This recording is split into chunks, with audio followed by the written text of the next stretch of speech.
the parental problem, stress and competence.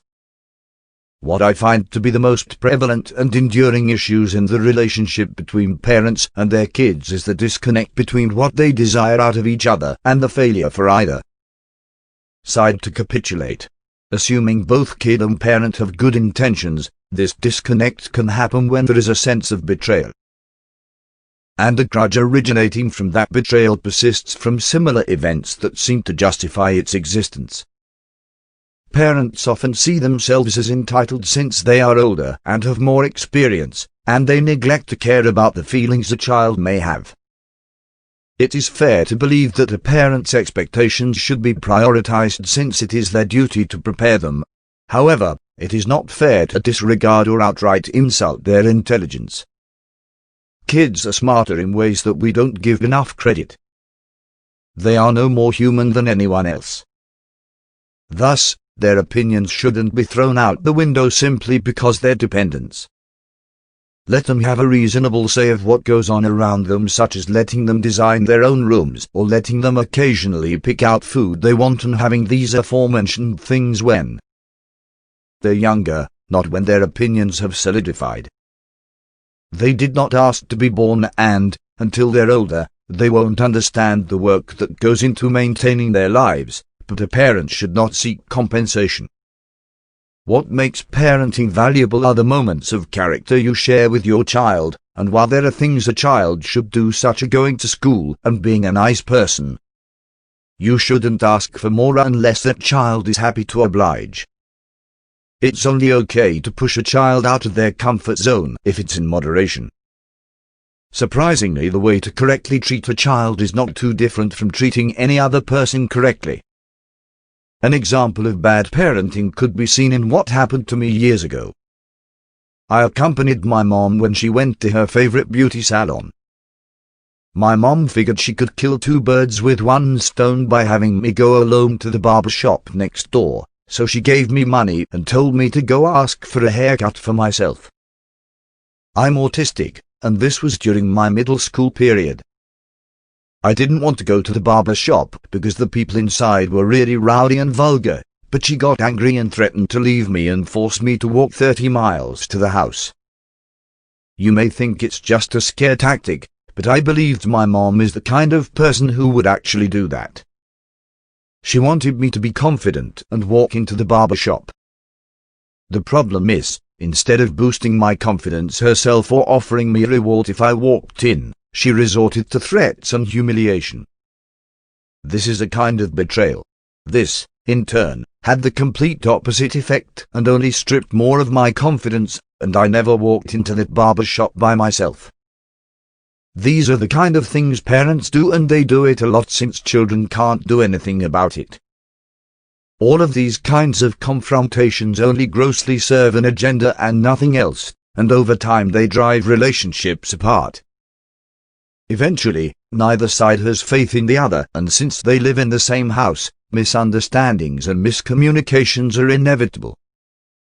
The only way to break the stalemate is for one side to let their guard down and have positive connections again. But in the case where positive connections never occurred, a friendly relationship is next to impossible. For step-parents, it is their choice to enter the lives of somebody else's children. And the parent of the children is responsible for helping the step-parent to enter their lives. Every member of the family has their duty to adapt, but step-parents are obligated to adapt the most, and that includes in the way they speak. One of the most underrated truths is that respect is subjective, that offensive is taken, not given. A step-parent should not undercut the mannerisms of the family he's joining, nor should he automatically assume a leadership role above the children unless it's an emergency.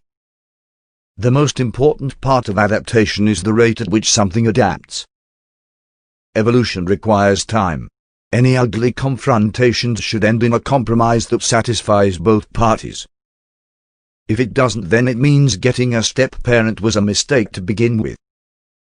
Parents should take their children's opinions into account when introducing new family members to the household. It's a proven fact that when people are part of a decision-making process, they are more likely to respect or adapt to a change they don't like. Why deny anyone that freedom if you truly care about others? A happy and efficient household involves people getting along to get things easily done. People who are related are going to have differences, but everyone has to earn each other's trust. And the best way to earn trust is to have moments where everybody bonds, where everybody feels comfortable. If there's resentment between two people, both sides should be allowed to voice their opinions. They should be taught to see the good with the bad, to actively find compromises, and those compromises should not be easily dismissed. Simply stopping an argument only delays it for later. Everything has to be addressed and dealt with on the spot so miscommunications and misunderstandings that erode relationships don't occur. A lot of parents think children eternally owe them because they provided things that kept their children alive when they were helpless. However, they drop the ball whenever it comes to emotional support, trying to understand that kids have almost as much pressure as adults, getting to know their kid at all regarding personality, encouraging them to be good people, or teaching them adult things the education system fails to teach. They think that, since they gave them food and shelter, that they don't need to do anything else.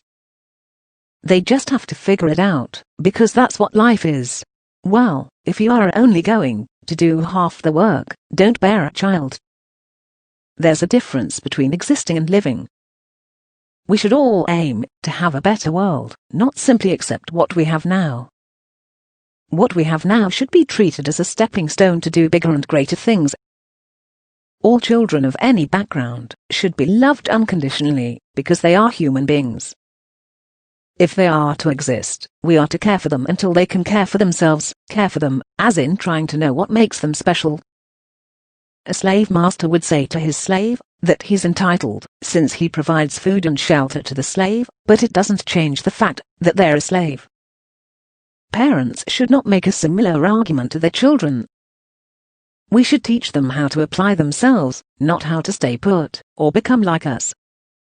An agenda to mold them speaks more to ego and control. Using corporal punishment, yelling at them when you are angry, or forcing them to do things for the sake of so-called character building, is nowhere near as effective as listening to your kid and getting to the root of the problem without either side feeling resentment. If you do not take an interest in the emotional affairs of your child and you are only interested in what you want them to do, you are doomed to live under a divided house. They are children, not robots, and they require understanding without the threat of scolding or any kind of suffering. They need an open space, their own privacy. There was a time when my mom threatened to unscrew the door off my room so I could hear her calls downstairs whenever she needed me. That is beyond ridiculous, especially since I advocated for a doorbell that could be activated from downstairs. I made a very reasonable compromise, but, for a long time, it was rejected for no reason aside from ego. And after being ridiculed by my family, they expect me to not return the same sentiment, just because they're the superior figures. It's a problem that parents always bring upon themselves, and, after years, they get accustomed to laying their problems on their children as they are the ones that have no authority to challenge them. In some parts of America, there's a culture where kids get beat by their parents, and the kids do it to their kids, because that's all they remember as a go-to punishment. But we should demand meaningful change. We should bring up people, not tear them down. Kids are watching everything we do. We sacrifice. It isn't fun nor easy, but it is necessary, not for today but tomorrow.